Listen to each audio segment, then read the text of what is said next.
Eh, Luar biasa ya, pagi ini sudah lengkap semua dan saya mohon maaf tadi agak terlambat karena memang harus, menyelesaikan beberapa pekerjaan dulu tadi ya. Kemudian semoga Anda semua dalam keadaan sehat walafiat ya. Baik, hari ini seperti yang sudah saya sampaikan minggu lalu ya, bahwa hari ini kita akan membahas atau berdiskusi, lebih tepatnya diskusi tentang hal-hal yang belum Anda pahami dari video yang sudah saya share pada kalian minggu lalu atau beberapa hari yang lalu gitu ya. Sudah nonton semua kan video YouTube-nya? Halo? Sudah, Pak, sudah. Sudah ya? Oke, sebentar saya mau share screen dulu. Oke, sudah install RapidMiner-nya belum?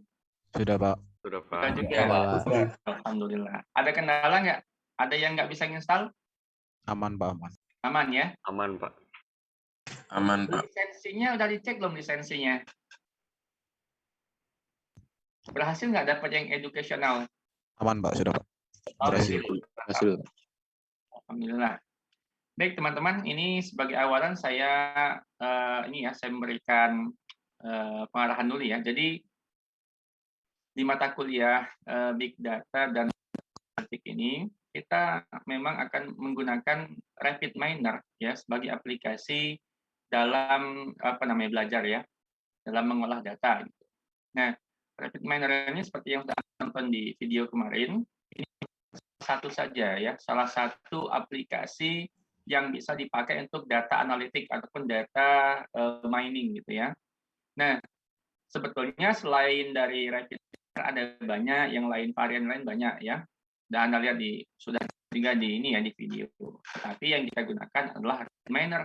Kenapa? Pertama karena RapidMiner itu ada lisensi pendidikannya akademik, sehingga kita bisa pakai lisensi itu dan menggunakan semua fitur yang ada di RapidMiner. Nah, kalau yang lain itu ya ada yang limited ya, terbatas. Meskipun ada juga yang tetap memberikan full feature ya, ada juga. Cuma kalau dari sisi UI atau user interface, nah RapidMiner ini unggul ya menurut saya. Jadi dari sisi user interface, cara pakai RapidMiner ini lebih praktis gitu ya. Dan nanti dia punya sertifikasi. Nanti Anda bisa dapat sertifikasi RapidMiner dan itu gratis, nggak perlu bayar. Ya, kalau WK nggak ada. Kalau kayak K9 itu juga nggak ada. Bukan nggak ada ya, ada tapi berbayar gitu. Ya, tapi berbayar. Nah, jadi di sini teman-teman ya, pada pertemuan ini ya, kita hari ini membahas tentang instalasi RapidMiner dan juga membahas tentang data ya, data big data. Nah, harapannya nanti gini ya, harapannya nanti teman-teman paham apa itu data, kemudian apa itu big data juga, kemudian juga teman-teman paham ya kenapa kita harus melakukan data analitik, terus data analitik itu ngapain aja, terus data analitik itu dipakai untuk apa saja gitu ya, bisa dipakai untuk apa saja. Nanti kita akan diskusikan di pertemuan Zoom kali ini ya. Tapi nanti saya mungkin tidak akan menyampaikan panjang lebar karena sudah Anda saksikan juga di video ya. Saya hanya mengulas sedikit saja dari apa yang ada di video kemarin, teman-teman ya. Jadi harapannya teman-teman di sini bisa memahami ya dasar dari perkuliahan kita. Oke, baik. Jadi, nah ini ya yang saya sampaikan tadi bahwa aplikasi data analitik ada banyak sebetulnya. Bahkan di luar 4 yang saya tampilkan ini, itu ada lagi yang lain. Cuma mereka berbayar, ya, mereka berbayar. Nah, di sini di antara 4 ini kita pakai yang RapidMiner. Dengan alasan yang sudah saya sampaikan tadi di awal ya. Tapi kalau Anda mau mencoba yang lain, silakan, silakan nggak masalah gitu ya. Bahkan bagus menambah pengetahuan Anda sehingga nanti mungkin Anda bisa sharing gitu. Pak, pakai K9 ternyata lebih enak misalnya ya, nggak apa-apa gitu ya. Siapa tahu itu jadi feedback buat saya dan buat kampus gitu ya. Nah, teman-teman semuanya, sekilas saja ya, kalau RapidMiner itu dia dibangun pada platform Java ya, dia pakai Java. Kalau yang udah pernah belajar PBO, nah tahu Java ya. Kalau Orange dia pakai Python ya. Kalau K9 saya kurang tahu K9 pakai apa. Kalau WK juga seperti menggunakan Java. Nah, itu ya, instalasi sudah bisa semua ya. Nah, di sini yang perlu Anda perhatikan, ini nih ya, ketika mendaftar lisensi atau akun, Anda harus pilih yang ini, gitu. Ya, supaya apa? Supaya Anda dapat lisensi pendidikan. Jadi nanti kita bisa pakai semua fitur, semua fasilitas yang ada di RapidMiner. Oke, saya pastikan dulu nih, semua kemarin milih ini kan? Pilih yang educational kan kemarin? Semuanya? Pak ya Pak. Sampai yang ini ya. Jangan sampai. Kalau Anda pilih yang komersial, nanti memang sebulan pertama itu Anda bisa pakai semua fiturnya. Tapi setelah sebulan lewat, nanti Anda akan dibatasi. Kecuali kalau kamu bayar. Ya, tapi bayarnya mahal. Mahalnya mahal sekali gitu ya. Mahal banget. Oke, berhasil semua berarti ya, alhamdulillah. Nah, kalau Anda mau ngecek lisensi, ya, kalau Anda mau cek lisensi, Anda bisa masuk ke sini nih. my.rapidminer.com ya, my.my ya, my.rapidminer.com, nanti kamu login. Nah, nanti kalau udah login, bisa kamu cek di lisensi ini, license ini. Jadi cek di sini, kamu punya lisensi apa aja. Ya. Kalau berhasil dapat yang educational, nanti keluar yang educational gitu. Atau kalau mau ngecek di RapidMiner-nya juga bisa. Kalau mau cek di RapidMiner ya, itu juga bisa. Sebentar saya share screen-nya. Ya. Kalau mau ini. Kalau mau cek di RapidMiner juga bisa ya, ada di settings ya, settings, manage licenses. Nah, ini. Ya, kalau misalkan berhasil dapat educational, nanti tulisannya begini, RapidMiner Studio Educational. Tuh dia bilang dapat unlimited data rows dan unlimited logical processor. Nah, ada yang tahu nggak maksudnya apa nih? Unlimited data rows. Ada yang udah nyoba belum RapidMiner-nya? Ada yang nyoba belum? Belum Pak, cuma install. Ya? Belum, Pak. Baik. Kalau Anda pakai lisensi yang gratis, ya, kalau kamu buka data, kamu buka di RapidMiner, nah dia cuma bisa membuka sampai 10.000 baris data saja kalau yang gratis. Tapi kalau yang educational atau yang komersial, dia bisa unlimited. Jadi kalau kamu punya data 5 juta itu bisa dibuka di RapidMiner. Punya data 10 juta baris gitu ya, bisa dibuka di RapidMiner. Tinggal nanti laptopnya kuat apa enggak gitu aja. Ya, tinggal laptopnya kuat apa enggak. Oke, teman-teman. Nanti setelah pertemuan ini, saya akan upload lagi bahan pembelajaran untuk minggu depan. Nanti ada data Excel, data CSV ya, yang harus Anda download nanti. Kemudian juga ada beberapa hal lagi yang harus Anda download nanti ya, untuk persiapan belajar minggu depan. Nah, sebenarnya RapidMiner ini apa ya, kegunaannya sangat luas sebetulnya, sangat luas sih, sangat luas. Dan dia ini powerful ya, dia ini sangat powerful. Contoh gini ya, misalkan gini teman-teman. Saya mau tunjukkan betapa powerfulnya RapidMiner ini ya. Misalnya saya sebentar. Saya buka dulu ini.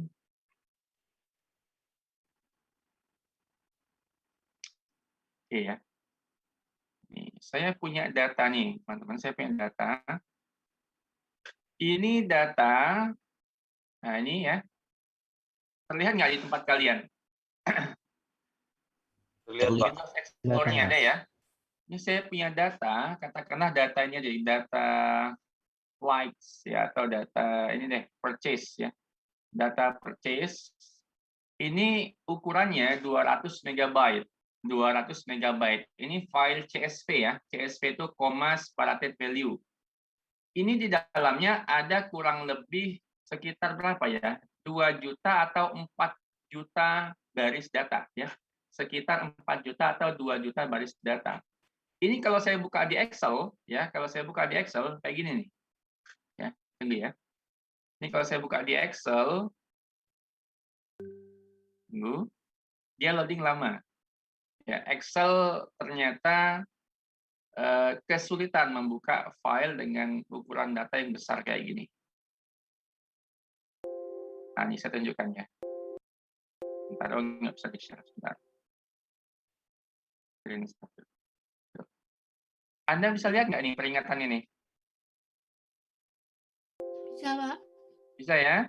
Tuh, dia bilang, this dataset is too large, terlalu besar untuk Excel grade. Jadi, Excel itu punya keterbatasan. Ya, data yang saya punya ini sekitar 2 juta lebih, atau 4 juta, saya lupa ya, 4 jutaan kayaknya. Nah, Excel nggak mampu.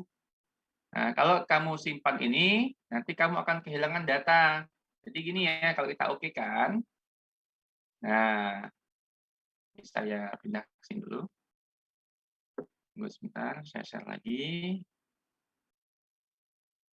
Nih ya, kalau data ini datanya ya, datanya kayak gini nih. Datanya kayak gini. Data ini, kalau di Excel, nih, Anda lihat di bagian bawahnya nih. Nih ya, nih kelihatan ya. Excel itu hanya bisa membaca sampai sekitar 1 jutaan baris data saja. Ini baris ke 1 juta sekian ya, baris ke 1 juta sekian. Nah ini apa namanya, data saya itu aslinya lebih dari 1 juta. Nah sama Excel dia hanya bisa buka sampai baris ke 1 jutanya aja. Sisanya gimana? Sisanya hilang, gitu ya. Maka di sini ya hati-hati. Jadi kita nggak bisa pakai Excel. Ini saya close, tapi jangan di save. Kalau di save nanti hilang dia. Jadi itu kelemahan Excel. Excel kalau kita bicara data yang banyak, dia akan menyerah. Ya, dia akan menyerah. Tapi kalau saya buka di RapidMiner, nah di sini di RapidMiner ya, itu ada ini ya di operator ini. Kalau saya ketik CSV, nah nanti ada operator namanya di CSV. Ya. Nanti ada operator namanya CSV ya. Anda ketik di sini CSV, nanti ada di CSV, kita tarik aja, ditarik aja. Diklik, ditahan, tarik.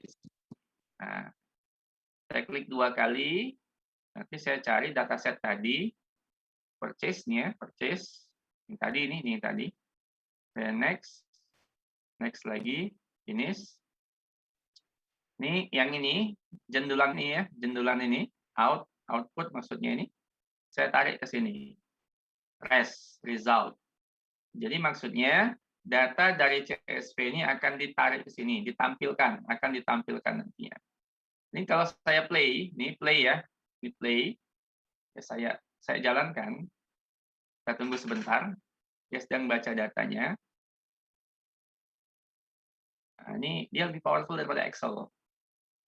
Jadi Excel loadingnya agak lama, tapi sini relatif lebih cepat.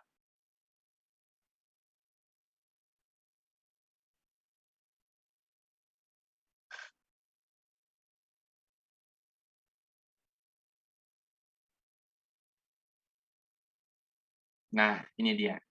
Ini laptop saya memang agak lambat ya kalau buka Zoom, jadi tadi agak loadingnya agak lama.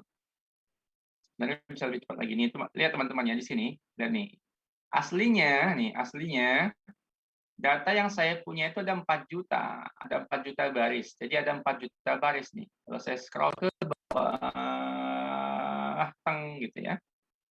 Nah nih, dia itu sampai baris ke 4.130.000-an. Ini ya. Terlihat nggak sama kalian ini? Ada ya? Kelihatan, Pak. Oke. Nah, aslinya punya 4 juta baris, tapi sama Excel cuma bisa dibuka 1 juta. Itu kelemahan Excel. Nah, sehingga di sini ya kalau pakai RapidMiner semua bisa kita buka. Bisa kita buka di sini. Nah, ini luar biasanya RapidMiner. Itu ya contoh cara ini ya, cara buka data di RapidMiner.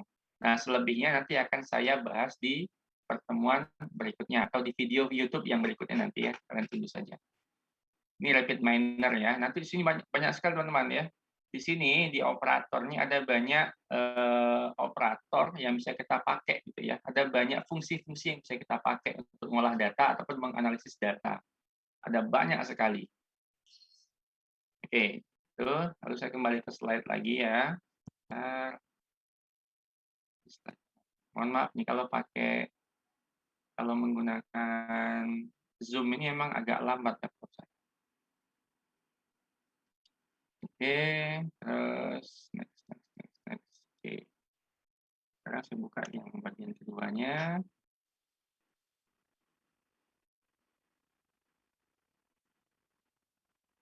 Oh, kembali. Pengantar data analitik. Ini pertama. Tapi nggak apa-apa. Oke, teman-teman. Tadi sudah kita bahas rapid miner. Sekarang kita bahas tentang data ya. Sudah Anda saksikan juga di video ya, bahwa data itu sebenarnya adalah fakta. Fakta itu bisa berupa angka, bisa berupa teks ya. Bisa angka, bisa teks. Nanti angka itu bentuknya macam-macam. Ada angka biasa, ada dalam bentuk nominal uang, dalam bentuk koordinat data, bisa dalam bentuk gambar data itu ya.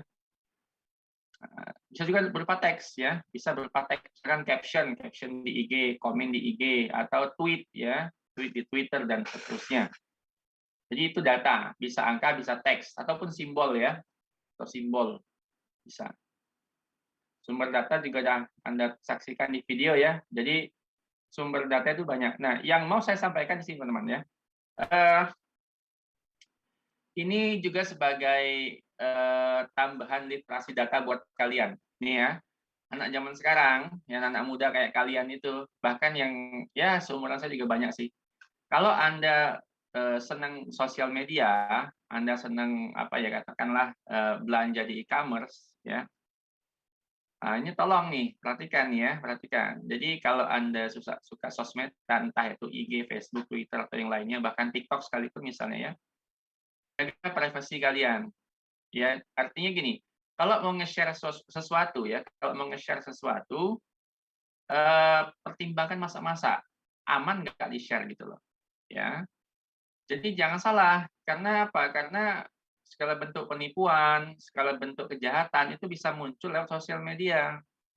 Ya, kalau zaman dulu tuh internet kayak gini nih, misalkan ada mahasiswa dia ngekos, kemudian mau mudik Lebaran. Nah, saking senangnya dia update status di Facebook, besok mau mudik gitu kan.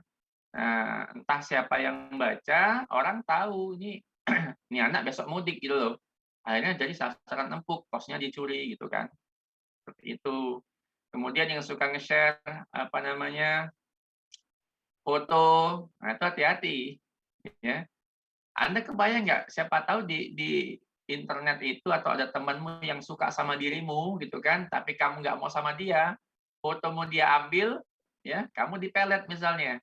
Pikir nggak kayak gitu? Hah? Pernah kepikiran nggak kayak gitu?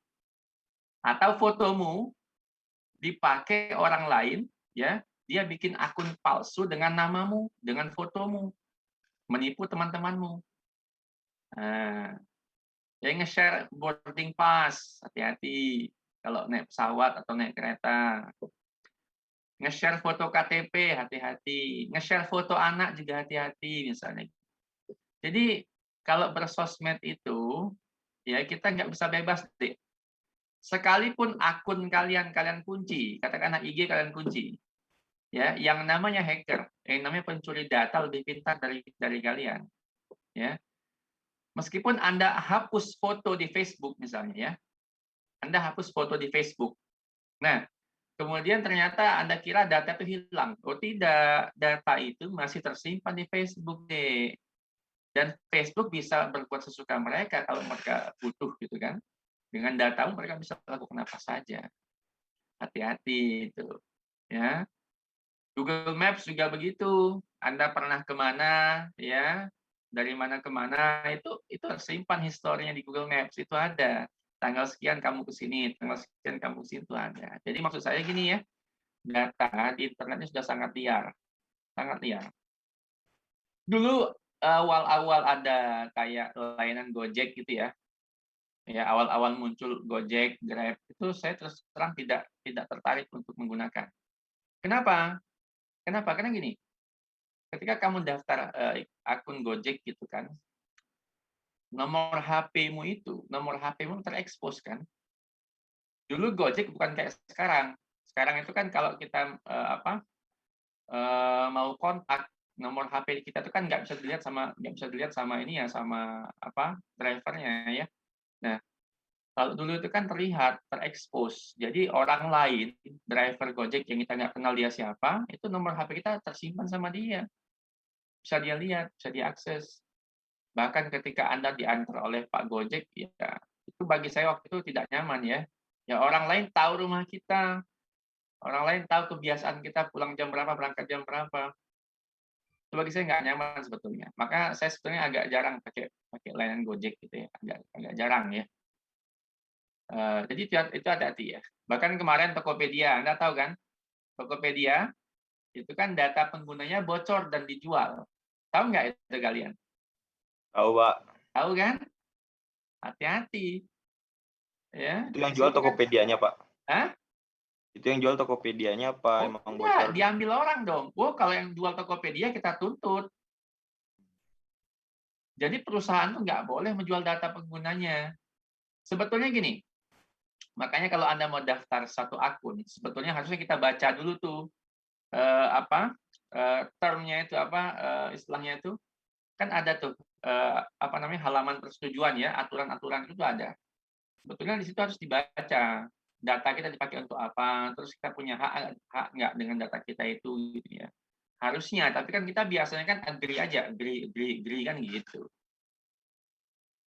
Anda TikTokan, itu ya kan wajah itu kan terekspos terus ya. Maksudnya gini, kita bukan parno bukan ya, tapi kita coba membatasi mana yang boleh di-share, mana yang nggak boleh di-share. Ya. Misalkan perempuan dulu senang selfie gitu kan, dulu belum pakai jilbab, sekarang pakai jilbab, ternyata foto yang belum jilbaban udah kadung di tersebar gitu kan, wah kan jadi perkara nanti.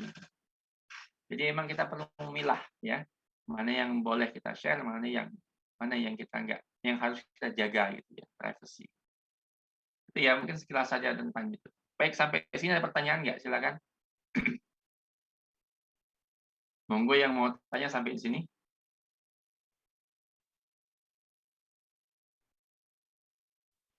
Intinya gini ya, kalau ada yang mengatakan internet itu aman, saya kira Anda tidak sepenuhnya betul ya. Segala sesuatu kalau udah masuk ke internet, itu jadi nggak aman. Meskipun ada yang namanya ilmu security computer, tetap aja hacker bisa bobol. Website sekelas FBI atau CIA ya pernah dibobol. Ya, kurang hebat apa coba CIA? Ya. Jadi gini, segala sesuatu yang ada di internet itu sudah istilahnya keamanannya itu sudah dipertanyakan sebetulnya. Sebetulnya begitu. Bahkan ya kalau Anda kunci, misalkan Anda punya IG, IG-mu nggak pengen terekspos oleh orang-orang yang nggak Anda kenal ya, jadi Anda kunci IG-nya. Saya bisa ambil datamu pakai kode Python. Jadi ada kode di Python yang bisa ambil data orang. Tahu Python nggak? Bahasa pemrograman Python ya? Tahu, Pak. Itu ada. Caranya Saya bisa gimana, ambil Pak? datamu, fotomu tanpa kamu tahu, meskipun akunmu dikunci. Bisa. Bisa. Saya bukan hacker loh ya. Makanya maksud saya jadi pilih-pilihlah mana yang mau diupload, mana yang akan yang tidak diupload. Mohon maaf ya, terutama perempuan ya, mohon maaf ya, terutama perempuan. Biasanya kalau pencurian data itu larinya kemana, Pak? Maksudnya Lari kemana? datanya itu. Iya, datanya itu digunakan untuk apa gitu dicuri? Dijual, Mas. Jadi dijual ke orang yang punya bisnis. Kamu pernah nggak dapat SMS pinjaman online bla bla bla, terus togel bla bla bla, pernah dapat nggak SMS kayak gitu? Pernah, Pak. Iya. Nah, pertanyaannya dari mana mereka dapat nomor HP-mu? Nah, itu. Dari mana mereka tahu nomor HP-mu? Ya kan? Baru, Pak. Salah satunya itu ada yang menjual datamu, Mas. Entah mungkin counter pulsa, nggak tahu juga, ataukah mungkin dari situs yang lain, kamu pernah masuk ke nomor HP. Kena. Itu salah satu contoh aja. Jadi orang nge-SMS itu bukan random, Dek. Mereka nge-SMS nomor itu nggak random. Karena mereka dapat nomor. Ada yang menjual data. Data KTP juga jangan asal share. Anda foto KTP di-share. Makanya saya kemarin tuh agak, misalkan mau daftar kayak Flip atau Dana atau apa gitu ya, harus menyertakan foto KTP dengan kita kan. Nah, ini kan agak-agak, bagi saya waktu itu saya tidak yakin gitu ya. Kenapa? Karena KTP itu kan ada NIK. NIK-mu itu kan mengandung banyak hal di situ NIK itu. Ada tanggal lahir, kamu tinggal di mana, dan seterusnya. Nah, makanya kalau data itu pokoknya jangan asal share. Segala sesuatu yang ada pada diri kita jangan asal share. Jangan asal share. Dipikir dulu. Jadi kalau saya share aman nggak ya? Bukan berarti harus takut, bukan gitu ya. Artinya kita waspada. Silakan yang lain. Biasanya kalau data itu ya ujung-ujungnya untuk cari uang. Entah dengan menipu atau dengan cara yang lebih baik gitu. Pak, izin tanya Pak. Silakan Mas. Mengenai data mining, apakah semua data bisa di mining Pak, atau ada rule tersendiri Pak?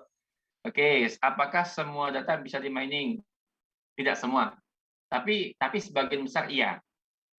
Jadi ada kriteria data yang bisa di mining, Mas. Ya, kalau data itu bisa kita strukturisasi, bisa kita buat dalam bentuk tabel, ya. Dan data itu ada hal yang bisa kita ambil, nah itu bisa data mining kan, Mas? Bisa. Bahkan sebenarnya kayak data Twitter, data tweet, ya, itu bisa diminingkan. Tahun 2000 berapa ya? 2015 atau 16 saya lupa ya. Itu ada dosen ya dari UI, bukan dosen ya, dia mahasiswa UI ya, dia mahasiswa pasca sarjana UI. Dia bikin penelitian gini Mas, menggunakan data Twitter untuk memprediksi hasil pemilihan presiden. Waktu itu Pak Jokowi versus Pak Prabowo ya. Itu yang Pilpres tahun 2014. Jadi dia pakai data Twitter untuk memprediksi siapa yang bakal menang Pilpres dan itu berhasil. Jadi prediksi dia itu hanya selisih 0,6% dari data real KPU. Dia memprediksi Pak Jokowi menang dengan sekian persen suara dan itu selisihnya hanya 0,6% dari hasil hitungan KPU berbekal data Twitter, Mas. Jadi kalau dikatakan ya betul ya hampir semua data bisa di mining, Mas. Ya. Bisa di mining, bisa digali. Saya pribadi sekarang punya penelitian juga. Saya menggunakan data KPU. Saya punya data KPUD ya, yang isinya adalah profil kandidat di tiap pilkada. Saya punya itu. Saya kumpulkan manual dan saya rapikan gitu ya. Nah, dengan bekal data itu saya bisa memprediksi kira-kira kalau ada pasangan calon ikut pilkada, dia bakal menang atau kalah. Ya. Nah, itu saya sudah lakukan kayak gitu. Jadi banyak hal bisa dilakukan gitu ya. Dengan data mining itu. Asal tahu ilmunya. Nah, nanti kalau penasaran gimana, nanti kita akan bahas di pertemuan berikutnya. Oke ya. Yang lain silakan mau bertanya.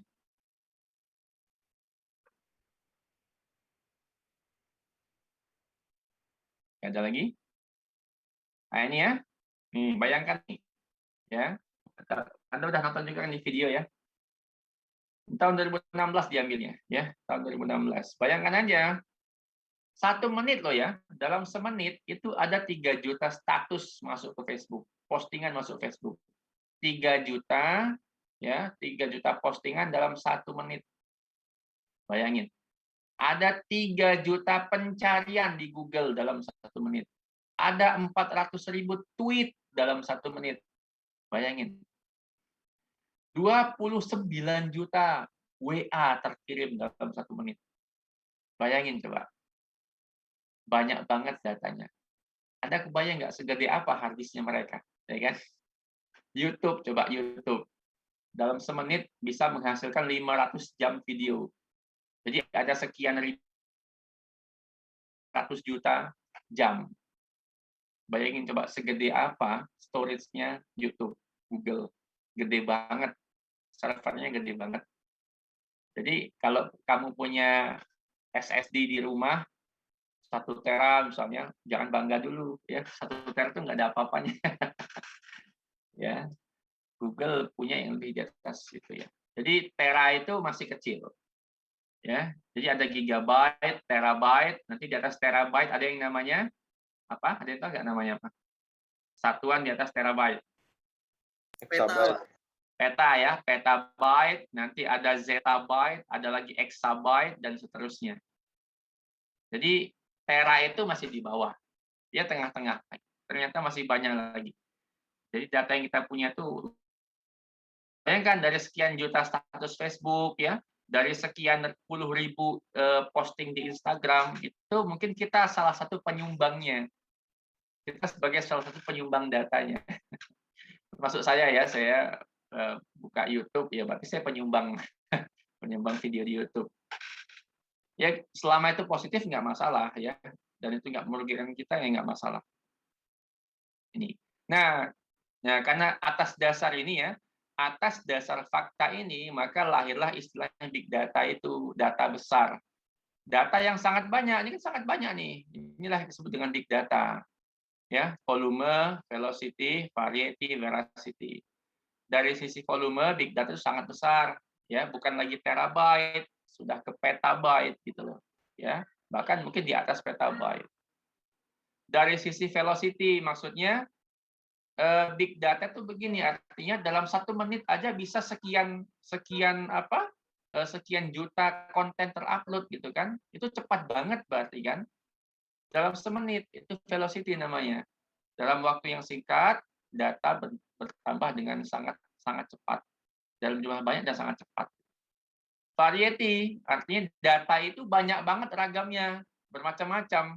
Ada yang paling basic data berupa ini ya, teks, kayak di Twitter ya, teks, gambar, suara, podcast gitu kan, atau lagu.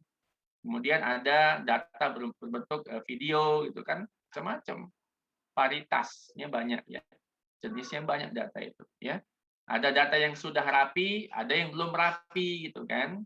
Data yang sudah terstruktur ya, sudah tertabel, dan ada data yang belum terstruktur, masih berantakan gitu. Itu variety namanya. Ada veracity. Nah, veracity ini artinya data itu campur aduk. Maksudnya begini, ada data, kita sulit membedakan mana data yang valid, mana yang hoax. Yang hoax gitu kan, yang hoax. Nah, saking banyaknya data bercampur yang hoax dengan yang valid. Nah, itu veracity namanya, ya. Maka nanti kalau orang mau ngolah big data, nah itu ilmu apa ini ya, tentang datanya harus baik dan harus sabar gitu ya. Nah, cuma teman-teman di sini ya, kita tidak akan bahas big datanya karena jadi big data di sini hanya sebagai pengantar saja. Nah, nanti selama kuliah kita nggak bahas secara langsung big datanya. Kenapa? Karena kita nggak punya hardware-nya, kita nggak punya resource-nya ya. Kita nggak punya resource dan kita nggak punya hardware-nya. Nah, maka nanti data yang kita pakai cukup data, ya ini saja, mungkin hanya ratusan ribu atau 1 juta data saja. Ya, itu data analitik ya. Jadi dari data tadi kita bisa lakukan data analitik namanya itu ya. Menganalisis data. Ya, ada deskriptif, ya diagnostik, prediktif, dan preskriptif. Ya, deskriptif itu artinya kita melihat masa lalu terjadi apa gitu kan. Diagnostik, menganalisis kenapa bisa begini gitu loh. Kalau prediktif, besok akan seperti apa gitu kan. Kalau preskriptif, supaya besok tercapai kita harus ngapain. Nah, gitu ceritanya. Selengkapnya ada di video ya. Ini juga sama, nanti bisa Anda lihat di video juga. Oke, ya, kegunaannya banyak ya. Kegunaannya banyak. Bisa untuk mensegmentasi customer ya. Mana yang pelanggan yang loyal, mana pelanggan yang musiman, yang belanja kalau ada diskon aja gitu kan. Nah, bisa pricing optimization, kapan harus naikkan harga, kapan harus turunkan harga, dan seterusnya. Fraud detection, mau melihat ini nasabah ini curang apa enggak gitu loh ya, dan seterusnya. Ya, selengkapnya bisa Anda lihat di YouTube. Silakan yang mau bertanya lagi, monggo. Ini udah masuk sesi terakhir.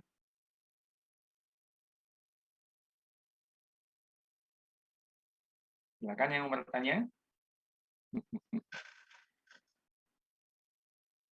Oke, kalau nggak ada pertanyaan, setelah ini jangan langsung bubar. Anda silakan mengerjakan soal latihan yang sudah saya share di e-learning.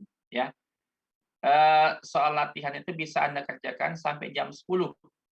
Ya, jadi bisa diakses sampai jam 10. Durasi pengerjaan hanya 30 menit saja, karena soalnya mudah-mudah. Ya, soalnya gampang-gampang terkait dengan apa yang saya sampaikan di video. Nah, yang belum like, silakan di-like ya videonya. Biasanya jualan channel. Yang belum subscribe juga boleh, silakan subscribe. Karena insya Allah saya akan terus update kontennya. Mudah-mudahan nanti berguna buat kalian kuliah di semester berikutnya. Ya. Cuma sekarang masih dikit ya kontennya, saya masih mencicil. Karena bikin konten ternyata nggak segampang yang saya kira. Mungkin kalau ada yang pernah YouTuber di sini, boleh share ke saya. Mungkin tipsnya apa? Tips mendapatkan subscriber dalam sehari. Oh. Ada yang YouTuber di sini? YouTuber ada nggak di sini? Ada nggak? Haribowo, Pak. Ada. Herdi, Pak. Share dong. Herdi, Pak, Herdi. Herdi ya, Herdi kayaknya YouTuber itu. Bukan, Pak, itu Haribowo, Pak. Dia Nggak apa mau ya, YouTube, ngaku Pak. dia, Pak. Dia ngonten game gitu, Streamer Pak. Herdi, Pak. Game. Kalau game streamer itu banyak penontonnya ya kayaknya. Ya. Tergantung, Pak, Lumayan, Pak. mungkin, Pak. Emangnya enak ya lihat orang main game gitu? Ya, Bukannya enak mainnya gitu ya? Kalau saya sih sukanya nonton video-video ini, video review laptop sama HP biasanya. nah, gadgetin, Pak. Gadgetin, saya udah agak kurang gadgetin. Saya lebih suka dengan nerd review sama gadget apa namanya? Siapa namanya itu? Nerd review sama satu lagi yang botak itu siapa namanya? Jagat review. Jagat review. Jagat review. Nah, itu saya lebih suka itu. Kontennya lebih berbobot menurut saya. Kalau si David itu biasanya untuk orang awam. Untuk orang awam. Si David, tapi David punya banyak banget nih. Gila si David. Oke, kalau ada pertanyaan, saya kira cukup ya teman-teman. Insya Allah kita jumpa lagi pekan depan. Nanti kalau ada hal-hal yang masih nggak jelas, silakan tanyakan di grup WA. Ya. Setelah ini ingat, jangan langsung bubar. Jangan langsung bubar, kerjakan dulu soal latihan di e-learning. Baik, demikian dari saya. Mohon maaf jika ada hal yang kurang berkenan. Insya Allah jumpa lagi di pekan depan. Terima kasih. Assalamualaikum warahmatullahi wabarakatuh. Selamat pagi. Waalaikumsalam. Waalaikumsalam warahmatullahi wabarakatuh. Terima kasih, Pak. Terima kasih, Pak.